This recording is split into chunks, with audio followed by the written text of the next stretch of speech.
Boa tarde, professora. Eu vou falar sobre a evolução histórica, cultura afro-brasileira.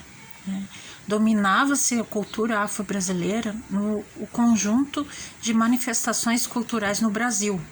Então, que sofreram alguns graus de influência cultural africana, né? Desde o tempo dos tempos do Brasil colônia até atuais, né? A cultura da África chegou até o Brasil em sua maior parte trazida pelos escravos negros na época do tráfico transatlântico dos escravos no Brasil.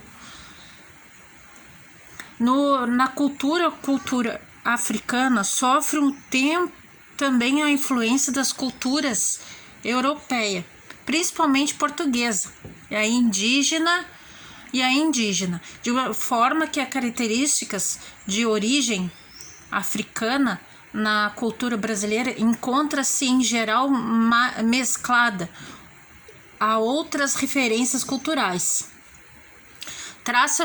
Traços fortes de culturas africanas podem ser encontradas hoje em vários aspectos culturais brasileiros, como a música, como a música popular, a religião, a culinária, o folclore, as festividades populares, os estados. O estado do Maranhão é um exemplo, Pernambuco, as regiões que são tomadas por essa cultura, a Bahia, a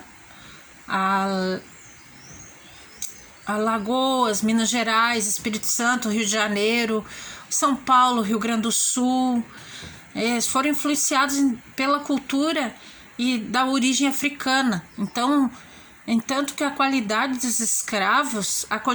escravos recebiam durante a época dos tráficos, como era a migração interna dos escravos após o fim do ciclo da cana-de-açúcar na região nordeste, né?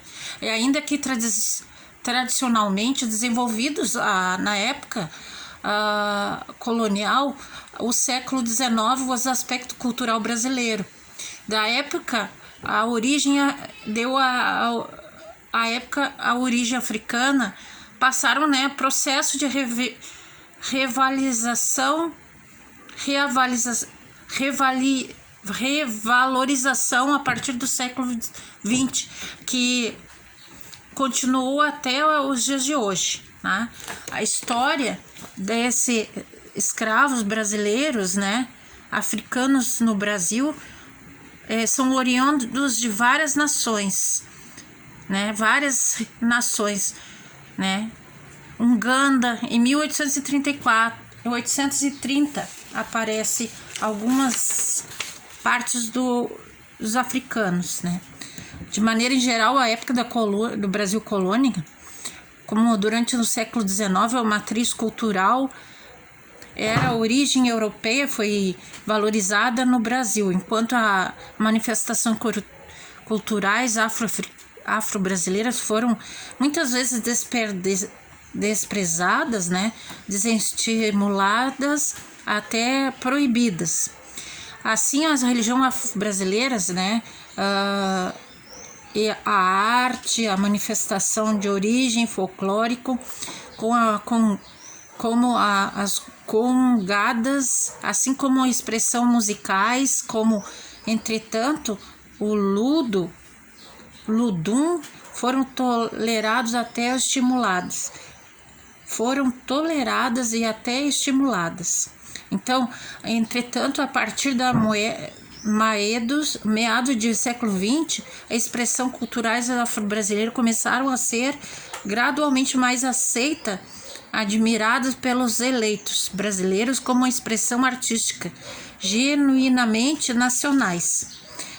Todas as manifestações culturais foram aceitas ao mesmo tempo, mas a posição de destaque, né, foi para o samba, foi a primeira expressão cultural afro-brasileira que admirada no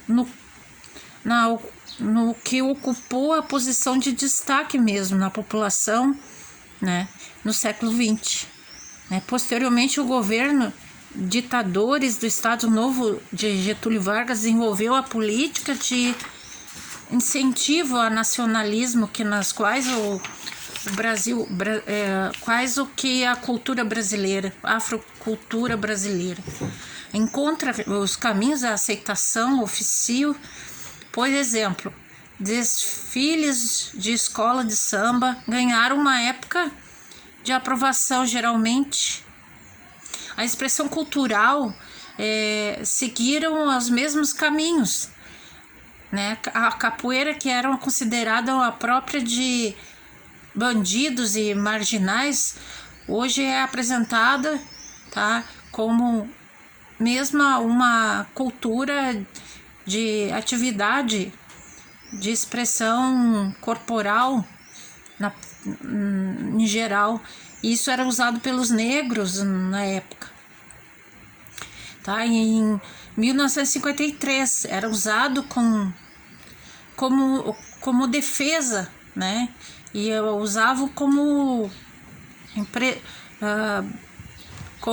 pessoas que tentavam se defender, né? A sua afro, né? A perseguição em 1950, a perseguição das religiões afro-brasileiras diminuíram e a Umbanda passou a ser seguida por partes da classe média carioca. Da década seguinte, as religiões afro-brasileiras passaram a ser celebradas pela elite e intelectuais brancos. Tá? E foi promulgada na Lei 10.639, alterou a Lei Diretrizes à Base de Educação da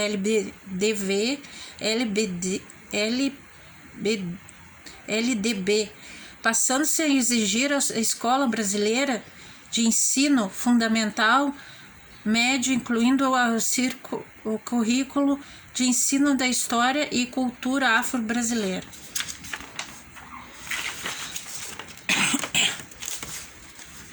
Incentivo dos nacionalismo, quais a cultura afro-brasileira encontrou caminhos de aceitação,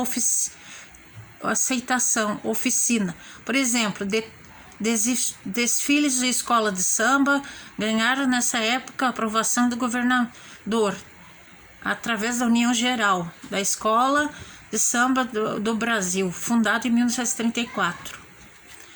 Tá? Pelo Estado Único, o Estudo Afro-Brasileiro, Bloco de Africanos. O interesse pela cultura afro-brasileira manifesta-se pelo muito estudo no campo de sociologia, antropologia e tecnologia, música, linguística, entre outros, centrados na expressão e evolução da histórica cultura afro-brasileira.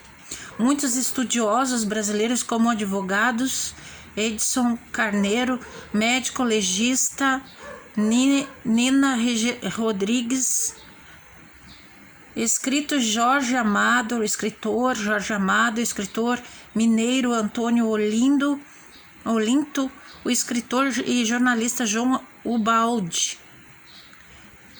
Ubaldo, antropólogo e museólogo Raul Lodge, entre outros, além de estrangeiros como o socialista francês Roger, fotógrafo, pesquisadores e tecnológicos estadunidense, o pintor argentino Caribe, dedicaram-se a levantando dados sobre a cultura afro-brasileira e ainda não tinham sido estudadas em detalhes. né, influenciaram-se na religião afro-brasileira, como o caso de João do Rio. Esse proprietário, outros foram convidados a fazer o candomblé como membro efetivos, recebendo cargos honoríficos, Obá de Xangô, Le Cheopefan, na casa de Branca de Engenho Velho. Muitos sacerdotes leigos em leituras dispuseram a escrever a história da religião afro-brasileira.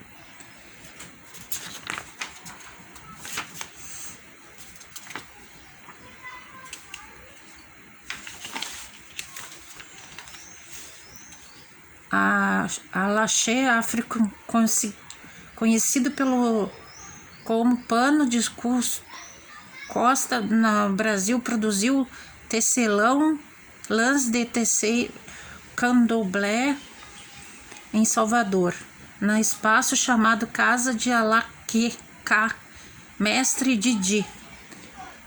Também escultor do seu trabalho voltado ao interesse à mitologia e arte do candomblé, umbanda, batuque e em suas telas, né? A culinária.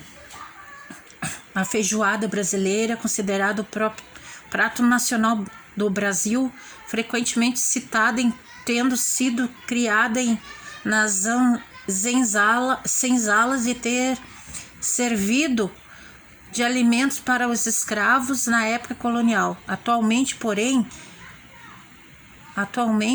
porém, considera-se a feijoada brasileira uma adaptação tropical da feijoada portuguesa, que não foi servida normalmente aos escravos. Apesar disso, a cozinha brasileira regional foi muito influenciada pela cozinha africana, mesclada com elementos culinários europeus e indígenas. A culinária baiana é uma das mais demonstrar a influência africana nos seus pratos típicos de acarajé, caruru, vatapá, moqueca. Esses pratos são preparados com azeite de dendê, extraído de uma palmeira africana trazida ao Brasil em tempos de colônias.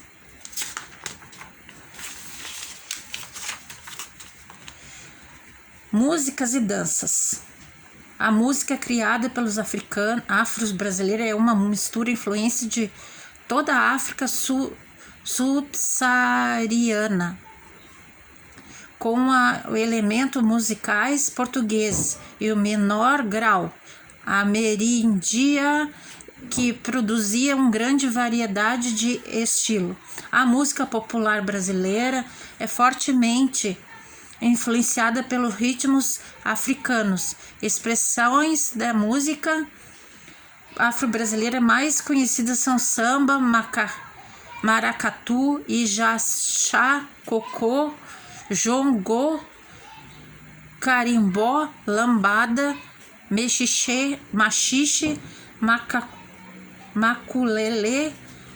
Como aconteceu em toda a parte do continente americano, onde houve escravos africanos, a música feita pelos africanos descendentes foi inicialmente desprezada e mantida na marginalidade, até que ganhou a notoriedade no século XX e se tornou mais popular dos dias atuais.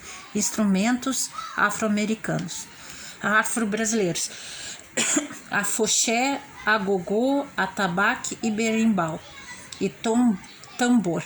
São esses os exemplos. Não li totalmente todos, porque senão ia ficar mais extenso. Então, é isso. A minha história sobre a afro-brasileira.